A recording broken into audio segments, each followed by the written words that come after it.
Welcome to Blacks Radio by blaxTARLINES, where we discuss art, curating, and everything in between.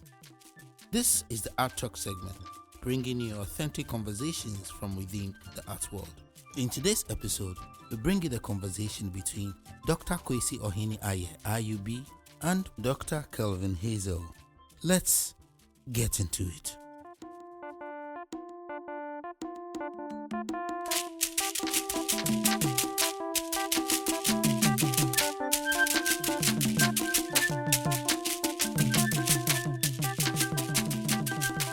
Trilogy of large-scale exhibitions organized by blaxTARLINES, Kumasi, which is a contemporary art incubator based in the Department of Painting and Sculpture in Kumasi, KNUST. Since 2015, we've been having these end-of-year exhibitions that show works by the graduating class, as well as alumni and special guest artists. So, thank you for honoring our invitation. Welcome to everybody joining us on Facebook Live and on Instagram as well. The exhibition runs every day from Monday to Sunday, 8 a.m. to 5 p.m. Please come through with your families, your friends, yourselves. You're always welcome. We're here until 1st September. So until that time, you will always find us here. We started the Meet the Artist series as a way of opening up the conversations about the works in the exhibition beyond just what we see or what we touch or what we smell, beyond the experience of it in the physical space. So the artists we invite to come in, and then they take us through their processes, they take us through some of the ideas that underpin what they do, how they do it, and so on. So today we have Kelvin Haizel, who is an alumnus of the College of Art, Painting and Sculpture, and he's also a participating artist in this exhibition. So what I would do is just briefly read his profile, and then so we get a sense of his work. We also have, for accessibility, where we have his works on the screen displaying. They are looping, as well as the projection on the side here. So we give some context to his work. My name is Kwasi Ohene-Ayeh. I am one of 5 main curators and 2 guest curators who worked on this exhibition. So in all, we are 7. My colleagues are here, everybody, and we are all playing our individual roles in making this exhibition happen. So Kelvin Haizel has developed the form of his work from its painterly beginnings through object-oriented installations to currently incorporate video as things to be contemplated on a monitor screen or on decommissioned car lamps, or even projected large scale onto architectural structures. For this exhibition, Haizel's image objects range from theatrical installations made from disused car and motorbike parts. So you see doors, headlamps, tail lamps, indicator lights, taxi top signs, powered both electrically and with car batteries. A video displayed on an upward-facing screen fitted in a rectangular wooden encasement, and a multi-channel video projection on the atrium of the Museum of Science and Technology. The projections have happened. You currently won't see it. It happened on the opening of the exhibition on the 30th of June, as well as when Akasa, when we launched our Ibrahim Muhammad's monograph, and Akasa also launched their arts journal here. So those are the ephemeral forms in which his work takes. So, Kelvin Haizel, welcome to the Orderly Disorderly series. Also, I would like to say congratulations to Kelvin. He's one of 2 artists from Ghana, him and Eric Jamfi, who have been selected to show in the Bamako Encounters, which is an African Biennale of photography. It's happening from December 2nd, 2017 to January 31st, 2018. That's Afrotopia. So if you can go to Mali to support him, but as well as the all of the artists there, it would be great. So, Kelvin, your works, I think what we'll do is your installations and your videos and other works are here, but I want to open up the conversation beyond what we see here, because your practice really spans a lot. And also being selected to participate in a photography biennial, where we won't say you're a photographer, but, the medium is one that you employ in your work. I think these are the multifaceted ways in which you practice. So maybe we can go a bit more into the, conceptual or the theoretical background of your work, because it seems to explore the image as an idea before it finds material expression. So how are you thinking about this concept before we come into its material expression? What do you think about this thing, that we can call the image, and how do you then employ it, or how does it find expression in your processes and ideas? Thank you very much. I think, as IUB rightly said, I began as a painter, or I studied painting, and that's where my work, began. But right from the beginning, I started to explore other forms that go beyond just painting, because painting could not necessarily exhaust all the possible ideas that I wanted to, engage. So to think of the image in the contemporary sense, I would want to just come from the angle of photography, since most of what I have presented here begins from photography and maybe extends photography, or even maybe opens it up for further conversation. So, but historically, photography didn't begin until, let's say, the photography itself is a result of, camera, lenses, and then chemical processes that result in certain images being formed and then becoming objects within space. The camera itself, from its primitive stages, the camera obscura had from 1575, when it was developed as a movable object, was like a tent, and you could go into it and then, see whatever the aperture allows the image to screen on the back of the tent. So this fast forward to about, let's say by 1680, you had like the camera, which is not necessarily as big as a tent where you would enter with your whole body, but then you can stand outside and look at it as an object that is taking an image. And the image was not decoupled from the object that's recording, that's the camera. So you had, like, by the 1680s, you had the reflex camera. And if you fast forward that,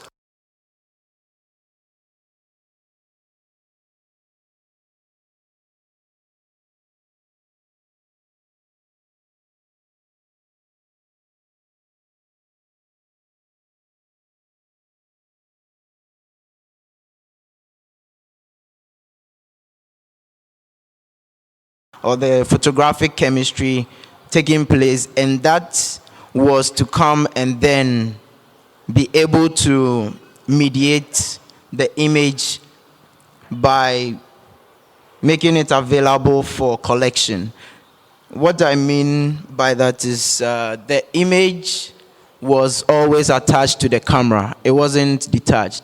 But by the photographic chemistries that took place within the 1700s to late 18 to late 1700s, you saw that now you could now print the image that was initially attached to the camera. So if it was printed on paper, then it became an object that you could hold. So the image is no more something you experience at the site of its production only, but then you could now take it out of the space and then take it anywhere. So you are holding the image, right? But what this photographic, chemistry and everything did to the image is that it made it possible to decouple the image from the device that produced the image. And this object, this new object that you could carry, now bear the image and then, the object together.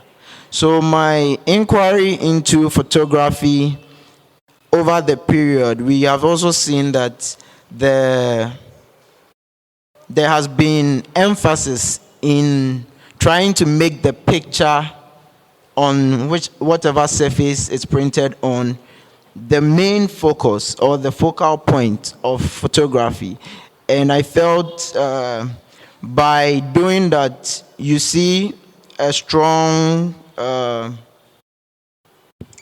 let's say, a strong antagonism between the object and then the picture on the surface of, the object. Because the object is no more, doesn't carry any weight or doesn't offer anything except for it being in service of the picture. And that is where my inquiry into the image begins. So if you ask me, I have been exploring how the different possibilities of the object can now tear up the picture and then begin to show itself.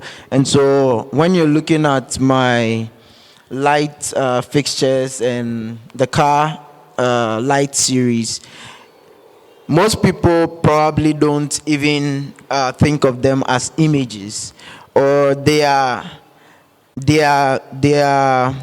thrown into it and then see an object, and then the image upon scrutiny becomes clearer or becomes accessible. So that same thing happens with my videos, my video projections, and all that. So maybe in a nutshell, that's what I would, That's what is nutshell, yeah. But yes, that brings me to an observation. So for the series with the car lamps, your bulbs, indicator lights, and the flashes, I see that yes, if you're saying that you want to put the the surface or the object upon which these images are printed, and you don't want to hierarchize or put one over the other.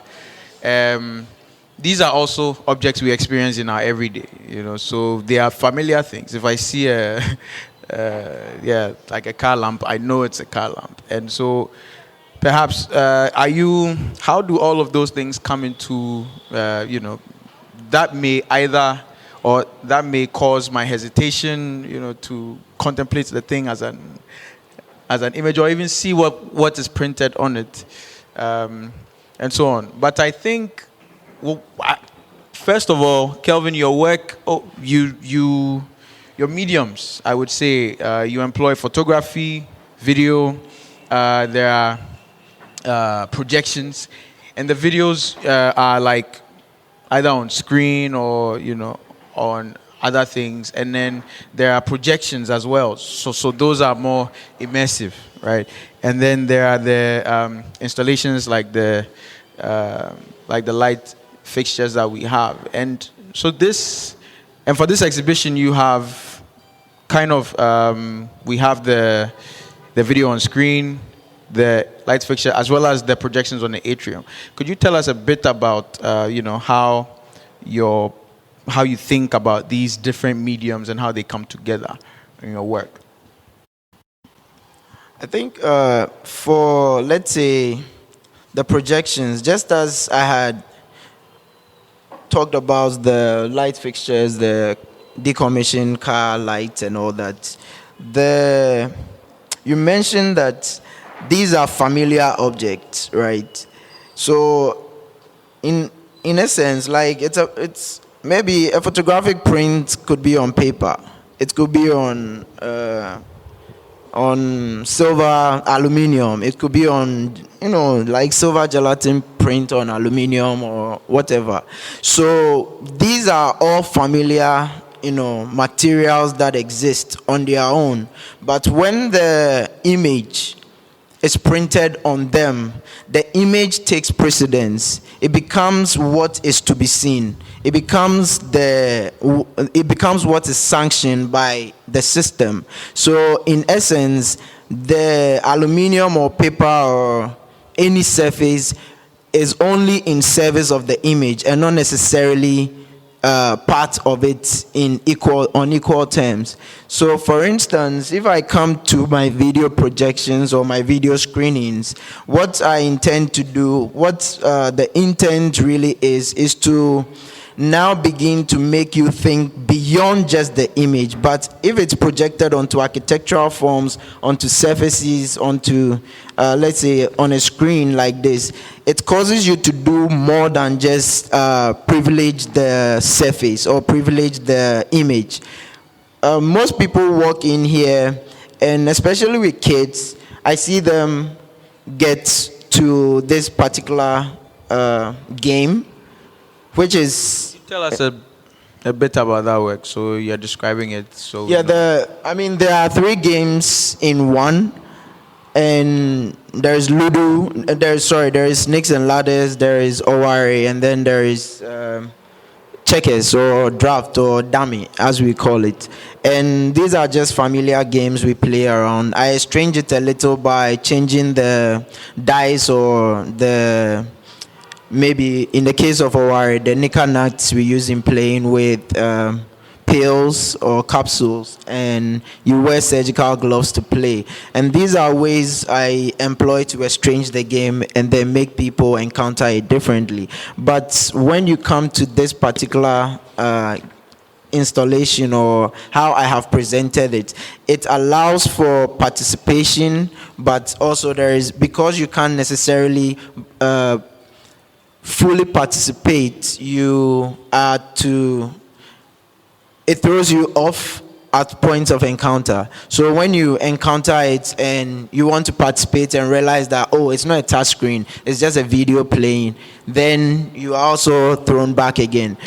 When it comes to, let's say, the projections on the atrium, you have stiff or fusing paper, which is used in clothing, right, mounted on all the windows, and then that receives the projection. So these are still common everyday objects, everyday things that we find around, and through the various means of my production processes, they present themselves in, some way differently from how they are engaged with.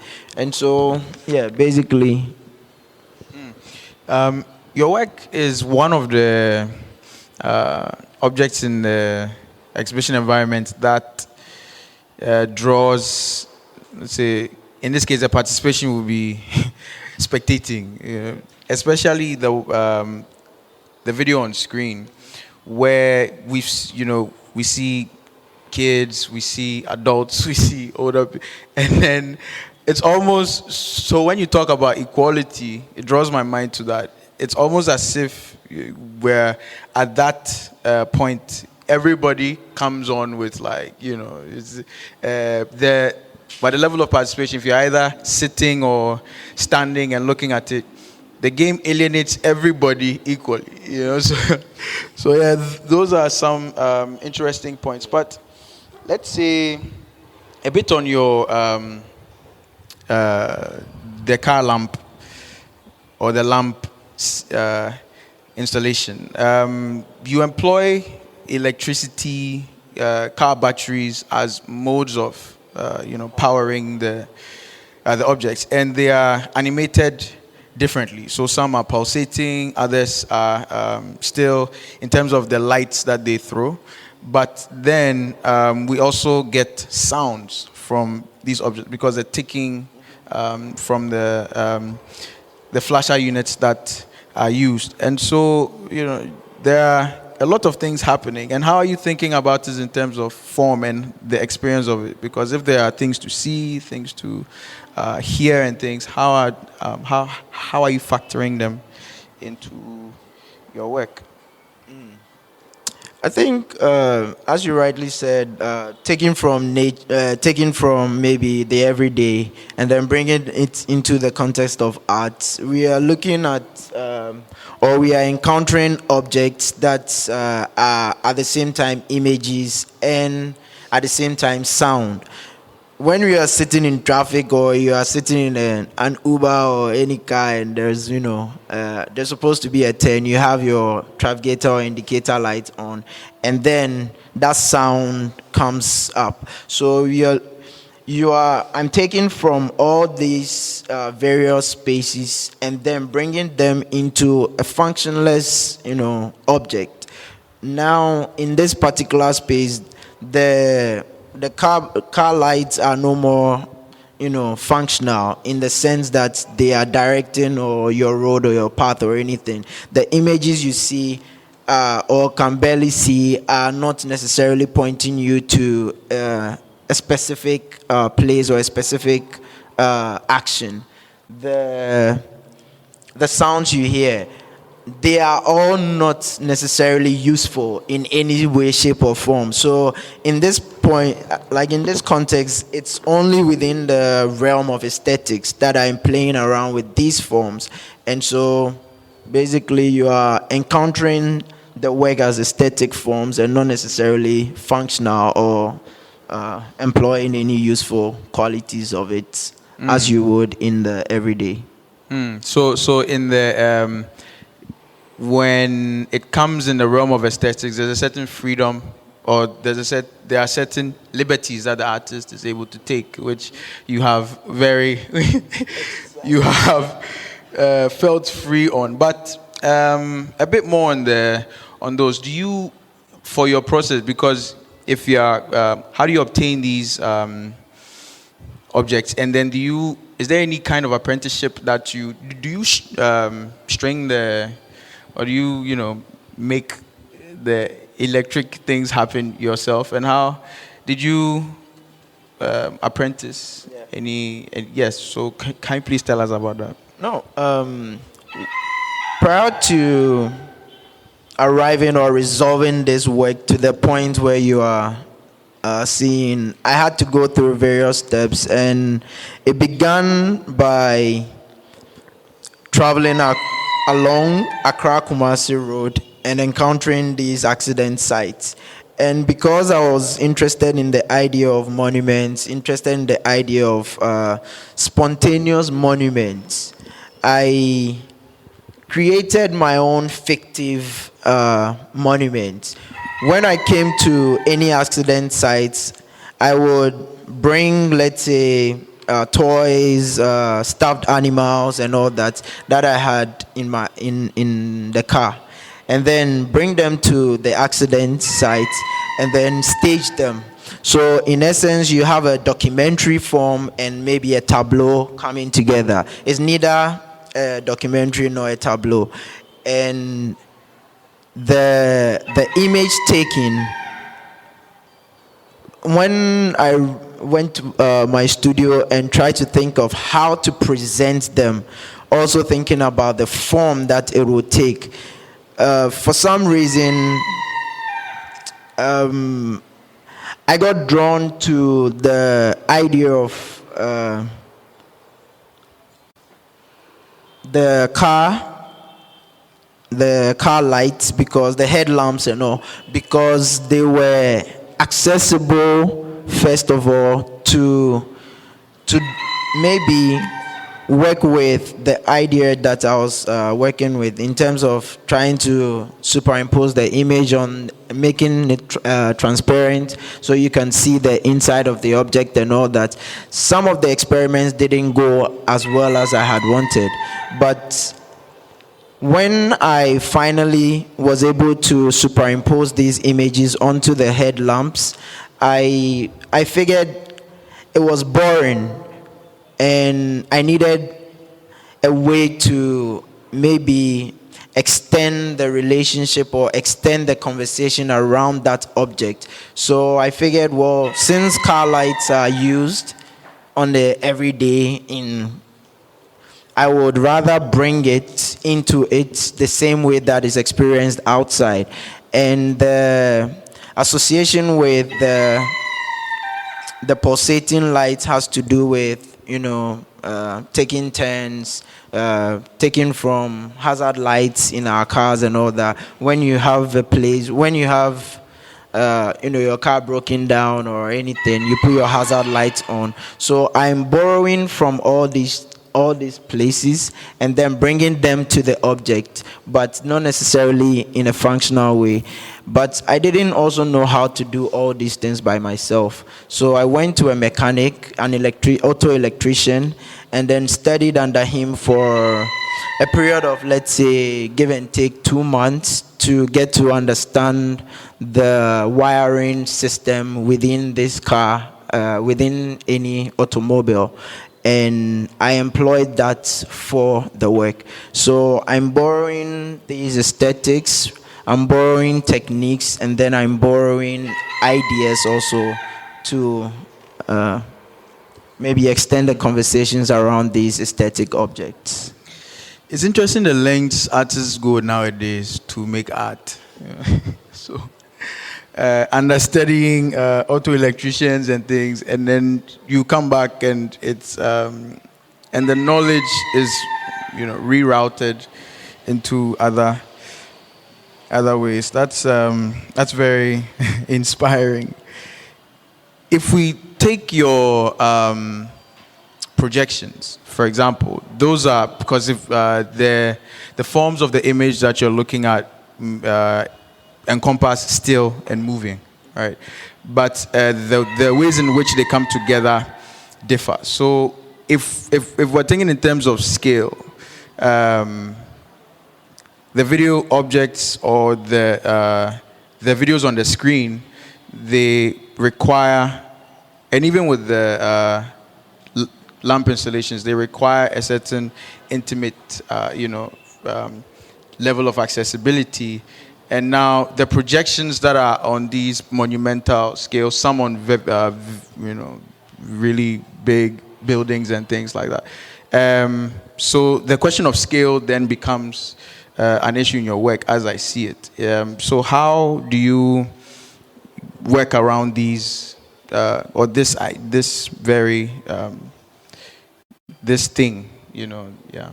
I think the projections onto architectural forms are a way of maybe making something you, on an everyday experience, on an intimate level, look monumental.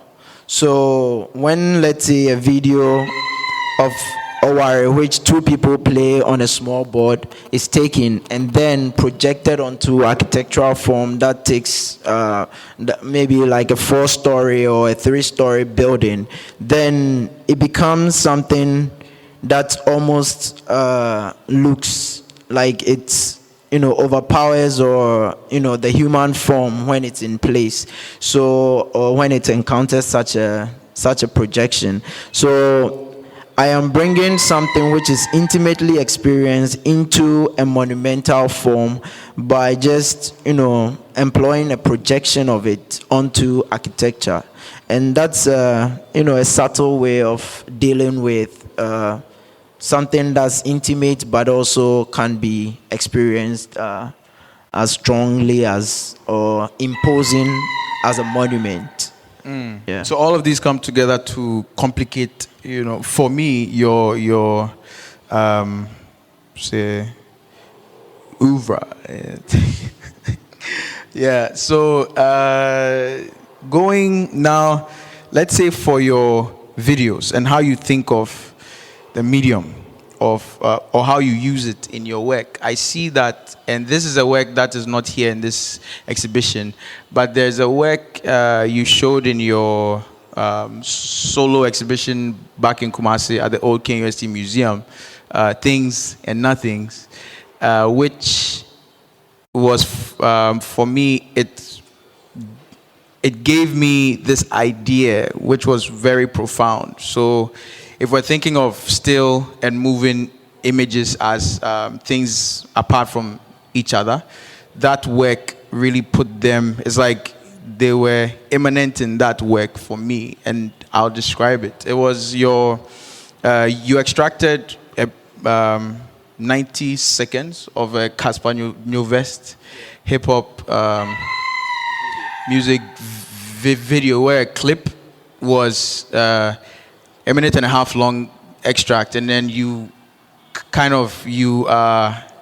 stretched it into a 20-minute video. And for me, that it caused the image to behave in a way that was not and of course you using extra things, so editing, perhaps Google Glass sometimes and things, like you were further able to play with the image more, but the image was behaving more fractured, more like the frames were not consistent. Could you tell us a bit more about how you are affecting, because then you're changing the frame rate and all of these things that cause the image to behave in ways that are radically different from where you picked it from. So, could you tell us about these techniques and how you use it in your work? It's quite easy to think about it.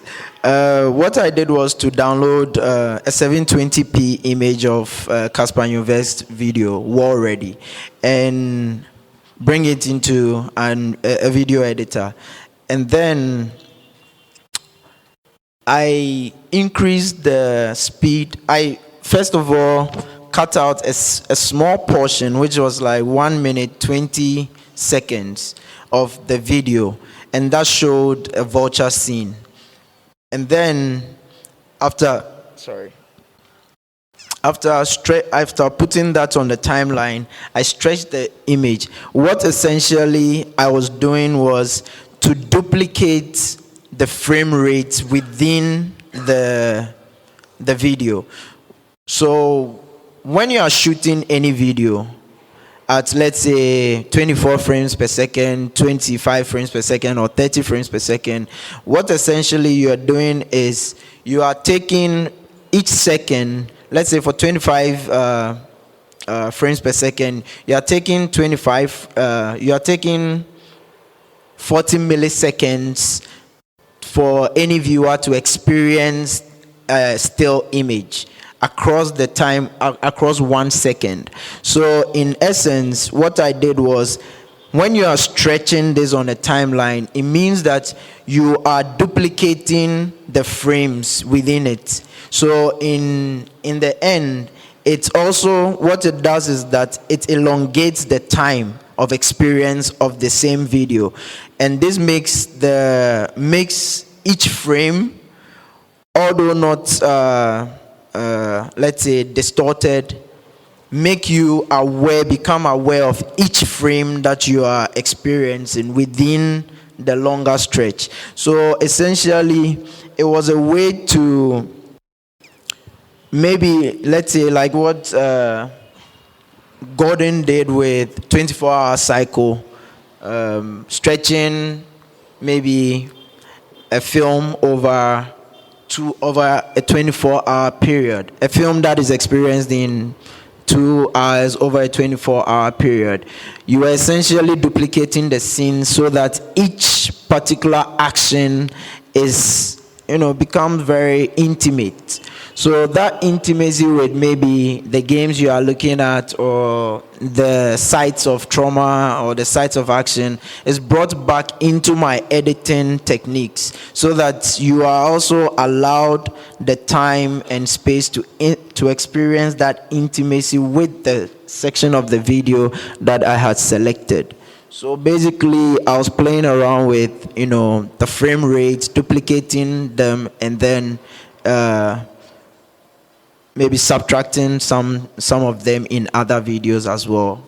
For instance, like the video games that you're seeing, or the games recorded in video that you're seeing, there are portions that are, extracted or subtracted, and then there are portions that are added onto. So these techniques give you a different relationship with the same video in terms of time that you are with the video. Yeah. And then when we come to like even time and how you are using it, because sometimes we see some of the videos are in slow motion, others fast forward. Sometimes they're happening around the same time, and then so all of those come together in your work. So another layer or another strand I see, which I would like you to open up a bit more, is your decision to use Braille in your work. And for me, the Braille is also, if you are thinking of it not just as a functional thing that gives information, but again, in the realm of aesthetics, where we're able to push things or go beyond the utilitarian, these embossed dots, be them on yours were on pharmaceutical boxes, which were opened up into and pasted on the wall, and so we see them as flat objects. But then, depending on your level of or how you can access it, if you are Braille literate and not necessarily blind, you are able to access the information on there. If you are not Braille literate, you are able to see them as embossments on a, so it's like vision and touch and participating in each other. One of the things blaxTARLINES' exhibitions have done with these large-scale shows have also been to open up the scope of accessibility. So we have, like you see behind me, the Braille translations of the curatorial statements around the works also. We have the labels in Braille. So how are you, is it just a functional thing for you to incorporate Braille into your experiments with the image? And then how are you looking at it in the context of your work? I think there's a certain level of intimacy again here that you experience with anything that's tactile, right? So you would have to be there in person to touch it and feel it and know what it is, or begin to populate meaning with whatever you're encountering. So the idea of bringing the Braille into my, aesthetic, realm, into the aesthetic realm is further, harping on this idea of, intimacy, idea of relationship, idea of negotiations and all that. And this happens very closely. So if I'm bringing Braille, then it invites you to touch whatever is happening. If I'm bringing a game or I'm setting a game up for you to play, it means I'm bringing it for you to actually touch it and feel it and, move things around. So these are like different layers or overlaps that the works present themselves, but in close associations, given the forms that I am choosing. I think we can open it up to for questions or comments, if any, at this point. So please draw our attention. Bernard Akwe Jackson is in the back. He's a co-curator of Orderly Disorderly. Yeah, thank you for the talk and the discussion. Following on from your interest in Braille, and I think knowing your work a little further, it's not only Braille that you are interested in if it's to deal with disabilities. I mean, for the Braille, you also studied Braille, like how you studied under the mechanic. You studied Braille and you can actually write Braille yourself. And then also, you had something to do with sign language. Can you also expand that so that we get the full gamut of what you are dealing with, the intimacy you are talking about? Can you expand it further to not only Braille, but also the sign language and what those things do in the forms that you are using? Thank you. So the beginnings of this has its roots in the game. I set the game up, I invite people to play, and then I edit them using montage techniques and all. One of the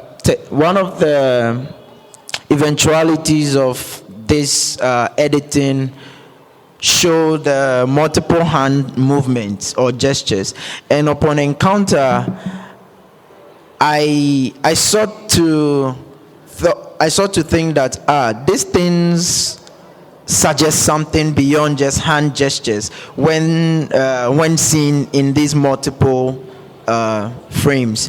So what I did was to then go to the disabilities department of KNUST and then show it to one of the teaching assistants and then ask them if these signs meant anything within signing.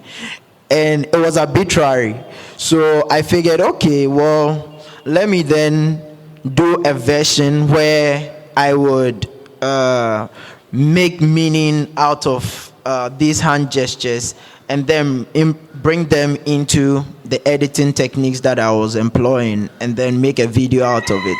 So through that process of learning and writing the game into signing, I encountered another, form, which is the Braille, through a lady that was learning Braille at the department.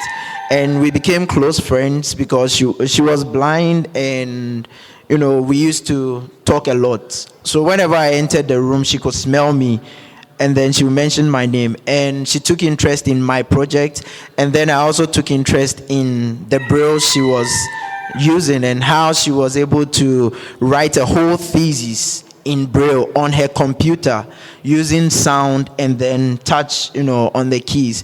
So I became fascinated by that and then decided, okay, let me give it a go, start learning about Braille, and then I just went ahead. After some time, after studying for some time, I didn't know exactly what to do with it. And then one day she told me, do you know pharmaceutical products now have Braille on them? And I said, no, I haven't seen any, because I wasn't Braille literate. So she brought me one of her drugs that she was using, the package, and then gave it to me as a gift. And from there, I figured, wow, so I could read with my eyes the Braille, and the fact was that it wasn't arranged in the way that corresponded to the text that was written. It was just dots, raised dots on the surface, and it didn't matter where it was or how it was placed.